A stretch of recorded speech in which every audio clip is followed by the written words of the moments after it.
Amsterdam, August 1944. For 25 months, 8 people lived in silence behind a bookcase in the upper rooms of a canal-side warehouse, hidden from Nazi occupation forces. Among them was a 13-year-old girl who filled a red-checkered diary with her observations, fears, and dreams. On the 4th of August 1944, German security police stormed the hiding place, arresting everyone inside. The diary remained behind, scattered across the floor. What happened to those pages after the war transformed a private journal into one of the most read books in human history. But the path from attic floor to global phenomenon was neither simple nor inevitable. On June 12, 1942, Anne Frank received a small autograph album with red and white checkered cloth binding for her 13th birthday. She had chosen it herself days earlier from a shop window display on the WW2 in Amsterdam. She named it Kitty and began writing immediately, addressing her entries as letters to an imaginary friend. 3 weeks later, on July 6, 1942, the Frank family went into hiding after Anne's sister Margot received a call-up notice for a labour camp in Germany. They moved into the concealed rooms behind Otto Frank's business at Prinsengracht 263, joined soon after by the Van Pels family and Fritz Pfeffer. What Anne thought would be a temporary refuge stretched into more than 2 years of confinement. During those months in hiding, Anne wrote nearly every day. She filled her original diary, then continued on loose sheets of paper and in additional notebooks provided by Miep Gies and Bep Voskiel, 2 of the Dutch employees who risked their lives to bring food, news and supplies to those in the annex. Anne documented daily routines, the tensions of living in close quarters, her evolving relationship with Peter Van Pels, and her observations about human nature, war, and her own identity. She wrote about the ordinary, the unbearable fear of discovery, and her determination to become a writer after the war. On March 28, 1944, she heard a radio broadcast from the exiled Dutch government encouraging people to preserve diaries and documents as testimony of the occupation. Inspired, Anne began revising her entries, rewriting passages, expanding observations, and preparing what she hoped might one day be published as a book called Het Achterhuis, or The Secret Annex. On the morning of the 4th of August 1944, German security police and Dutch collaborators arrived at Prinsengracht 263. The raid was swift. Otto Frank, Edith Frank, Margot Frank, Anne Frank, Herman Van Pels, August Van Pels, Peter Van Pels, and Fritz Pfeffer were arrested and taken to Gestapo headquarters for interrogation. The officers ransacked the annex, searching for valuables and evidence. Papers and notebooks were thrown to the floor as the police emptied a briefcase to carry away cash and jewellery. Among the scattered documents were Anne's writings. The arresting officers never examined them closely. To the SD and their collaborators, these were just papers, worthless compared to the cache of money and goods they sought. The families were deported to Westerbork transit camp on the 8th of August 1944, and from there to Auschwitz on the 3rd of September 1944, the last transport to leave the Netherlands for the death camp. After the arrest, Miep Gies and Bep Voskiel returned to the ransacked annex. Both women had been interrogated but released. Moving carefully through the debris, Miep gathered the pages, notebooks, and loose sheets she recognized as Anne's writing. She did not read them. Years later, she explained that she understood instinctively these were private and that reading them would have been a violation. Miep placed everything in a desk drawer in the office downstairs and locked it, waiting for the day she could return the diary to Anne. She told no one except her husband Jan what she had saved. For months, Miep held onto the writings, hoping against the odds that Anne would survive and come home. Otto Frank was the only one of the 8 to survive the camps.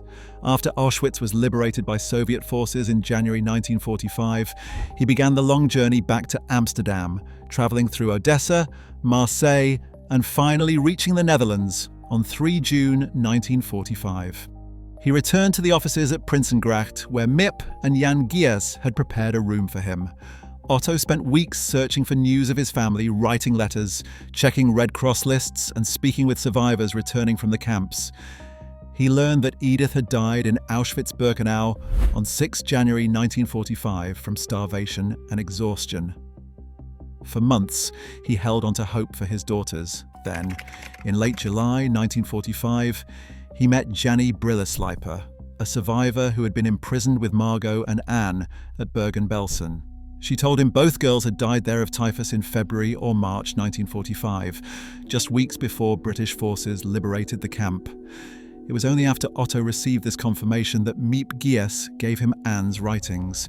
She handed him the papers and said simply that here was his daughter Anne's legacy. Otto began reading in the room Miep had prepared for him. He read slowly, over many days, discovering a daughter he had known, and yet, through her writing, had never fully understood. He found humour, insight, self-criticism, and ambition. He was startled by her observations about relationships, her reflections on identity, and her mature articulation of fear and hope. Later, Otto said that no parent truly knows their child's innermost thoughts, and reading Anne's diary revealed sides of her personality she had never shown him directly. Otto initially shared excerpts with friends and family, translating passages and reading them aloud. Those who heard the entries urged him to seek publication. Otto was hesitant. The diary was intensely personal, filled with frank observations about the people in hiding, criticisms of her mother, and intimate reflections on her own development. Anne had also written candidly about her emerging sexuality and her feelings for Peter Van Pels, subjects that made Otto uncomfortable.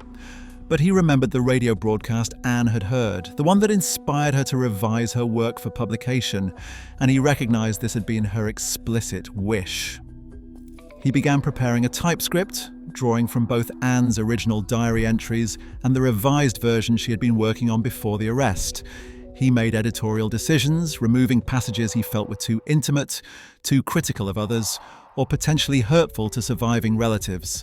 He also omitted some of Anne's more explicit reflections on physical development and romantic feelings. The path to publication was not straightforward. Otto first approached Dutch publishers in late 1945 and early 1946, but initial responses were cautious.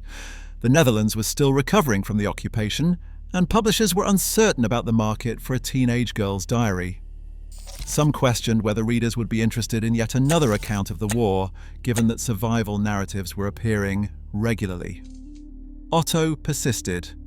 A historian named Jan Romein, who had read the diary through a mutual acquaintance, wrote a front-page article for the newspaper Het Parool on April 3, 1946, titled Kinderstem, or A Child's Voice. Romein described the diary as a profound document, one that captured both the universal experience of adolescence and the specific horror of persecution. His article generated enough attention that Contact Publishing agreed to take on the project. Het Achterhuis was published in the Netherlands on June 25, 1947, in an edition of 3,000 copies. The first printing sold steadily, but not spectacularly. Reviews were positive, with critics noting the diary's combination of youthful innocence and mature reflection. What distinguished Anne's writing from other war testimonies was its focus not on the violence of camps or combat, but on the intimate experience of life in hiding, the boredom, the fear, and the hope sustained against impossible odds. Readers responded to the voice direct, honest, and vividly alive. A second printing followed in December 1947, and Dutch sales continued to grow through word of mouth. International publication took longer to arrange. Otto Frank handled negotiations himself, corresponding with publishers across Europe and North America. The first translation appeared in Germany in 1950, published by Lambert Schneider Verlag under the title Das Tagebuch der Anne Frank. The decision to publish in Germany was deliberate. Otto believed German readers, especially young Germans growing up after the war, needed to confront what had been done in their country's name. Initial reception was mixed. Some German readers embraced the diary as an important historical document, while others resisted engaging with wartime atrocities. Over time, the German edition gained traction, particularly in schools, where teachers used it to facilitate discussions about responsibility, memory, and moral choice. The French translation appeared in 1950 as Le Journal de Anne Frank, published by Kalman Levy. French readers responded strongly, and the book became a literary event, discussed not only as testimony, but as a significant piece of writing. Critics compared Anne's style to established diarists and noted her skill in rendering small moments with emotional depth. The French edition helped establish the diary's literary credentials beyond its historical value. In the United States, the path to publication was even more complicated. Otto Frank initially approached multiple American publishers in the late 1940s, but all declined. Some cited concerns about the American market's appetite for war stories, arguing that Americans wanted to move forward rather than dwell on European tragedies. Others felt a diary format would not appeal to readers accustomed to narrative structures with clear beginnings, middles, and ends.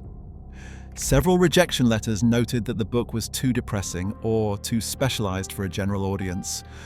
One publisher reportedly said the American public was tired of war stories and wanted entertainment, not documentation of suffering. Otto persisted through rejection after rejection, believing deeply that Anne's voice deserved to be heard beyond Europe. American publishers were hesitant, but he kept trying. The breakthrough came in 1950 when the publishing house Doubleday agreed to take it on after a young editor named Judith Jones championed the manuscript. Jones, who would later become famous for bringing Julia Child's Mastering the Art of French Cooking to American audiences, had encountered Anne's diary while working at Doubleday's Paris office. She read it in French, was immediately moved, and brought the manuscript back to New York. Jones argued passionately for its publication, telling colleagues that the diary transcended its historical moment and spoke to universal human experiences. She emphasized Anne's wit, intelligence, and literary skill, framing it not just as Holocaust testimony, but as a coming-of-age narrative that happened under extraordinary circumstances. Her advocacy convinced Doubleday's editorial board to take a chance on what they still considered a risky publication. The American edition, titled Anne Frank, The Diary of a Young Girl, was published in June 1952 with an introduction by Eleanor Roosevelt. Roosevelt's involvement was crucial to the diary's American reception. As former First Lady, human rights advocate, and chair of the United Nations Commission on Human Rights, Roosevelt brought immediate credibility and visibility to the book. Her introduction did not shy away from the Holocaust's horror, but positioned Anne's story as part of a larger narrative about human dignity, resilience, and the universal right to life and freedom from persecution. She wrote that in Anne's voice, readers could hear the voices of all children whose potential was destroyed by hatred and war. Roosevelt's introduction positioned the diary within the broader narrative of human rights and moral responsibility. She wrote that Anne's voice was a reminder of the cost of hatred and the resilience of the human spirit. Her endorsement gave the book credibility and visibility, and American reviews followed suit. The New York Times, Time magazine, and other major outlets published favorable reviews. The diary quickly became a bestseller, adopted by book clubs and recommended by educators. Within a year, it had sold hundreds of thousands of copies in the United States, far exceeding expectations. American readers responded to the diary's universal themes of adolescence, family tension, and self-discovery, even as they confronted the specific historical context of the Holocaust. The diary's success brought complications. As Anne Frank's story reached wider audiences, some individuals began questioning its authenticity. In the 1950s, a small but vocal group of Holocaust deniers and far-right activists claimed the diary was a fabrication, either written by Otto Frank himself or manufactured by publishers to generate sympathy for Jewish victims. Those accusations were false, but they gained enough traction that Otto Frank and his supporters felt compelled to respond. In 1959, a German teacher and Holocaust denier named Lothar Stielau published articles claiming the diary was a forgery. Otto Frank sued for libel. The case went to trial, and the court required forensic examination of the diary's physical materials. The Netherlands State Institute for War Documentation, known as RIOD and later renamed NIOD, became involved in the authentication process. The institute conducted a comprehensive forensic analysis of the diary's paper, ink, handwriting, and binding. Experts compared Anne's handwriting with known samples from school papers and letters written before the family went into hiding. They examined the composition of the ink using chemical analysis and dated the paper stock to confirm it had been manufactured before or during the early 1940s. Linguists analysed the text for anachronisms, checking whether the vocabulary, syntax, and references were consistent with a teenager writing in the early 1940s. The investigation took months, and the conclusion was unequivocal. The diary was authentic, written by Anne Frank during the period she claimed, with no evidence of forgery or later additions beyond Otto Frank's known editorial work. The court ruled in Otto's favour in 1961, and Stielau was forced to retract his claims, but the accusations did not end there. Over the following decades, other deniers repeated similar claims, often pointing to the fact that Otto had edited the text, or that some entries had been written on loose sheets rather than bound pages. Each time, researchers reaffirmed the diary's authenticity. In 1986, NIOD published a critical edition of the diary that presented 3 versions side by side: Anne's original entries, her own revised version, and Otto's published edition. This scholarly work, running to more than 700 pages, provided exhaustive documentation of the diary's history and addressed every claim of forgery in meticulous detail. The critical edition demonstrated that while Otto had made editorial choices, the voice, content, and observations were entirely Anne's. As the diary's influence grew, so did efforts to preserve its physical form. The original notebooks and loose pages remained in Otto Frank's possession until his death in 1980. In his will, Otto bequeathed the diary to the Netherlands State Institute for War Documentation, where it has been housed ever since. The institute treats the diary as both a historical artifact and a fragile document requiring careful conservation. The original red-checkered autograph book, along with the additional notebooks and loose sheets, are stored in climate-controlled conditions, rarely handled and not displayed to prevent deterioration. High-resolution photographs and digital scans have been made to allow researchers access without risking damage to the originals. The house at Prinsengracht 263 also became a focal point of preservation efforts. In the years immediately after the war, the building continued to function as a business office, while the annex where the families hid remained largely untouched. By the late 1950s, there were plans to demolish the building as part of urban redevelopment. Otto Frank, along with Dutch supporters, launched a campaign to save it. In 1960, the Anne Frank House Foundation was established, and the building was preserved as a museum. The annex was restored to approximate its appearance during the hiding period, though most furnishings were gone. The museum opened to the public on May 3, 1960, and it has since become one of the most visited historical sites in the Netherlands, drawing more than 1 million visitors each year. The diary's influence extended far beyond memorialization. In 1955, a stage adaptation written by Francis Goodrich and Albert Hackett premiered on Broadway. The play won the Pulitzer Prize for Drama and the Tony Award for Best Play, bringing Anne's story to audiences who had not read the book. The stage version emphasized universal themes of hope and resilience, famously ending with Anne's line, "In spite of everything, I still believe that people are really good at heart."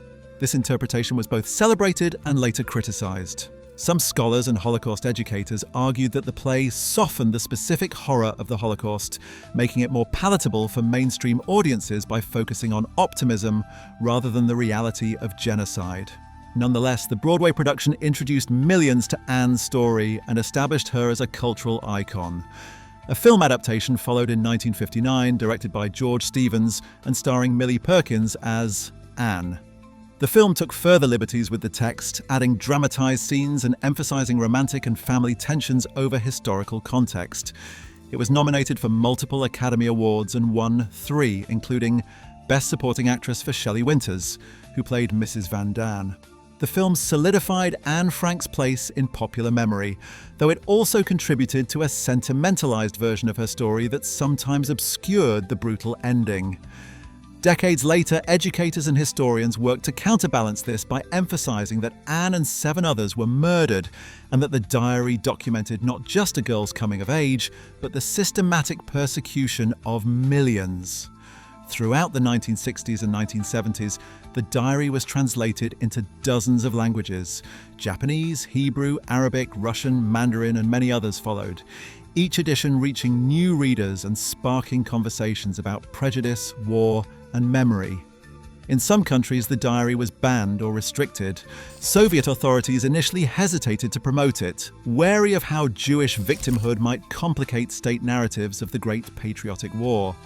In other regions, conservative or authoritarian governments censored the book, either because of its Jewish content or because of Anne's candid discussions of adolescent sexuality and her criticisms of authority figures. Yet the diary's reach continued to expand, often through underground distribution or educational advocacy. The question of copyright became a contentious issue as the diary's popularity grew. Under Dutch law, copyright lasts for 70 years after the author's death. Anne died in 1945, meaning the diary would enter the public domain in 2016. However, the Anne Frank Fonds, a foundation Otto Frank established in 1963 to manage the diary's rights and distribute proceeds to charitable causes, argued that Otto Frank should be considered a co-author due to his editorial work. This claim was legally disputed. In 2015, the Anne Frank Fonds extended copyright by listing Otto as co-author, arguing that his selection and editing constituted a creative contribution. Other organisations, including the Anne Frank House, disagreed, maintaining that Anne was the sole author and that Otto's role was editorial, not authorial. The dispute had financial and ethical dimensions, as copyright control determined who could publish new editions, translations, and adaptations. In 2016, the original Dutch text entered the public domain in most jurisdictions, though the Anne Frank Fonds continued to assert copyright over Otto's edited version. This legal ambiguity meant that new editions could be published using Anne's unedited writings, but commercial publishers still faced challenges. The matter remains unresolved in some countries, and different editions circulate with varying levels of editorial intervention. For scholars and educators, the critical edition remains the definitive reference, but general readers most often encounter versions descended from Otto's 1947 publication. The diary's impact on Holocaust education has been profound and complicated. For many young readers, particularly those outside Europe, Anne Frank is their first encounter with the Holocaust.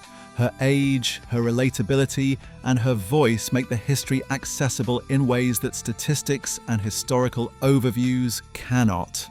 A 13-year-old writing about her crush, arguments with her mother, and dreams for the future creates an immediate emotional connection that more abstract discussions of genocide do not. Teachers worldwide use the diary to open discussions about prejudice, identity, and moral choice, finding that students engage more readily with history when it comes through the voice of someone their own age. At the same time, some Holocaust educators caution against over-reliance on Anne's story. Her experience, while representative of hidden persecution, was not representative of the majority of Holocaust victims. Most Jews in occupied Europe did not have the option to hide for 2 years with the help of courageous rescuers. The vast majority were deported immediately after Nazi occupation of their countries, murdered in mass shootings in Eastern Europe, or killed in gas chambers upon arrival at death camps like Treblinka, Sobibor, and Belzec. Anne's months in hiding, her access to books and the ability to write, and her literary voice make her story easier to process emotionally.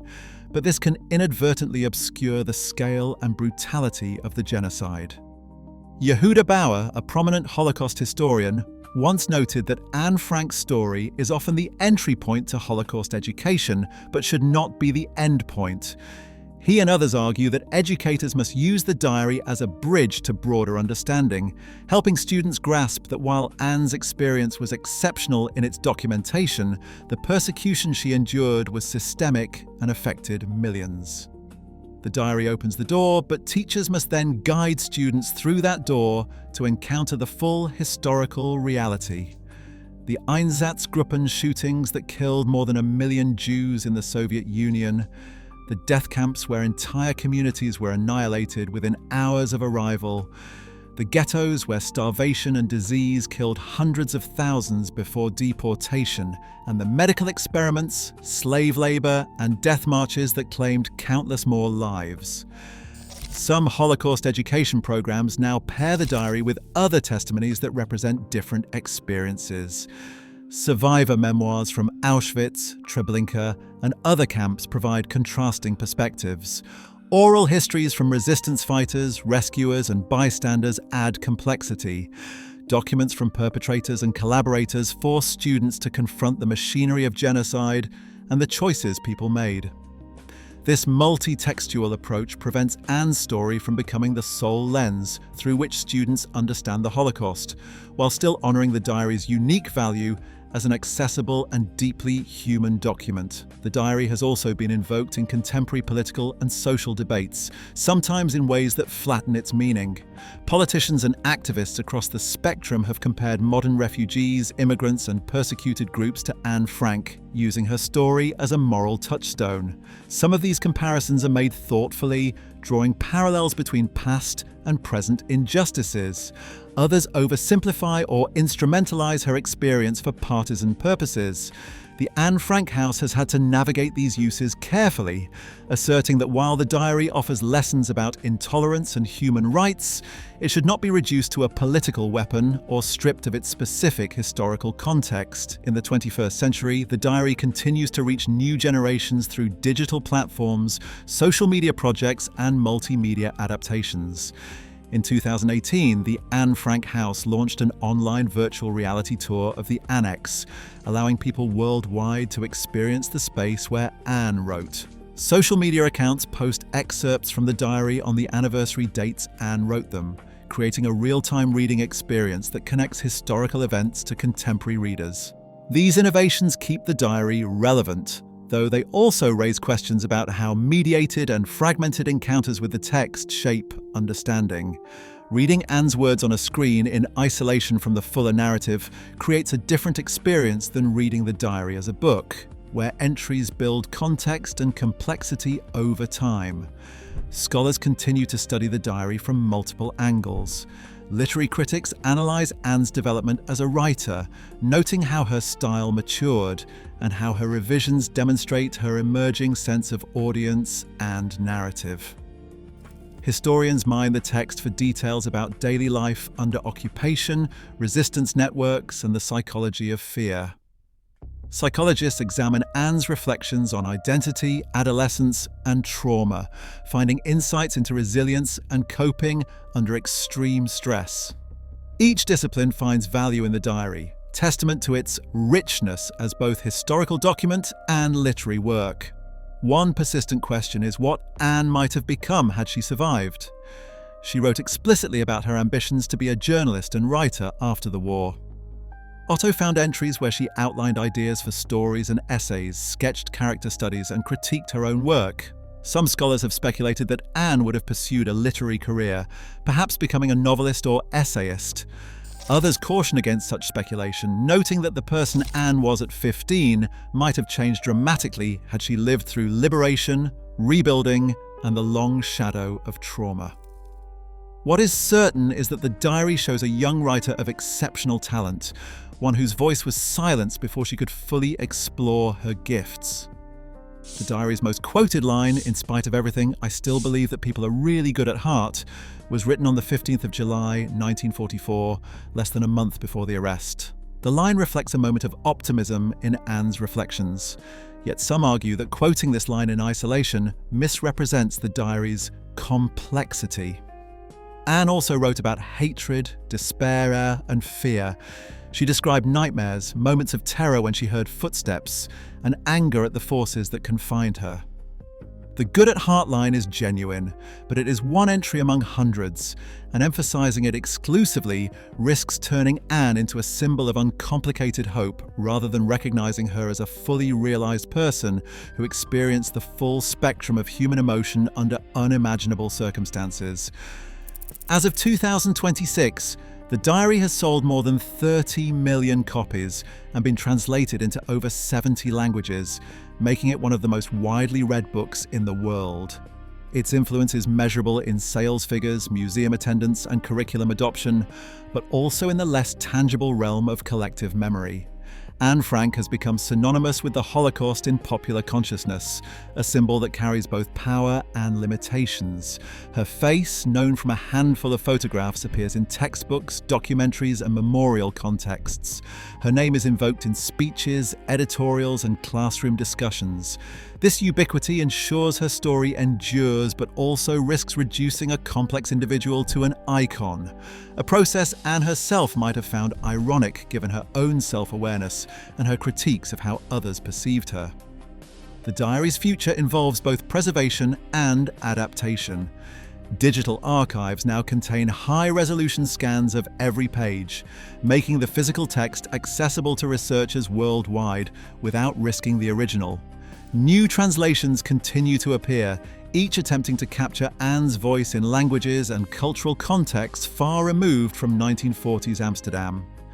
Educators develop new curricula that place the diary in broader frameworks of genocide studies, human rights, and literary history. Museums expand exhibits that contextualize Anne's experience within the wider persecution of European Jews, Roma, disabled people, political dissidents, and others targeted by the Nazi regime. At the same time, the diary faces challenges common to all historical texts. As time passes, the cultural and historical references Anne made become more distant, requiring additional annotation and explanation.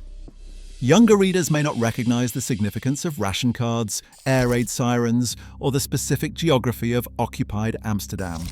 Teachers and editors work to bridge this gap, providing context without overwhelming the text itself.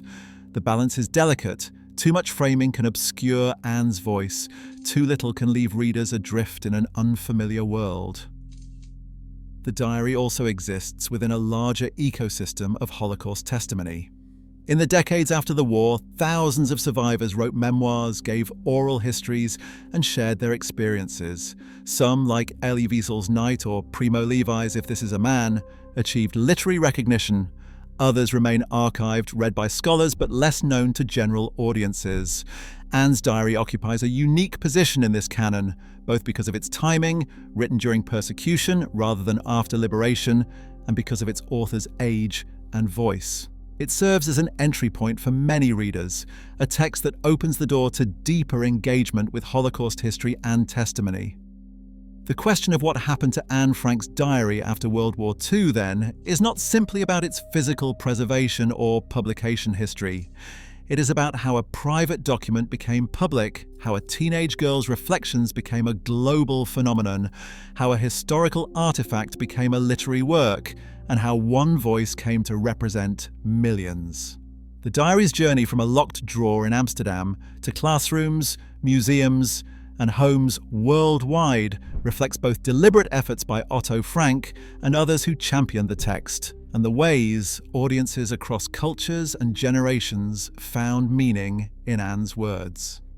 Today, the original diary rests in a secure vault in Amsterdam, its pages carefully preserved for future generations.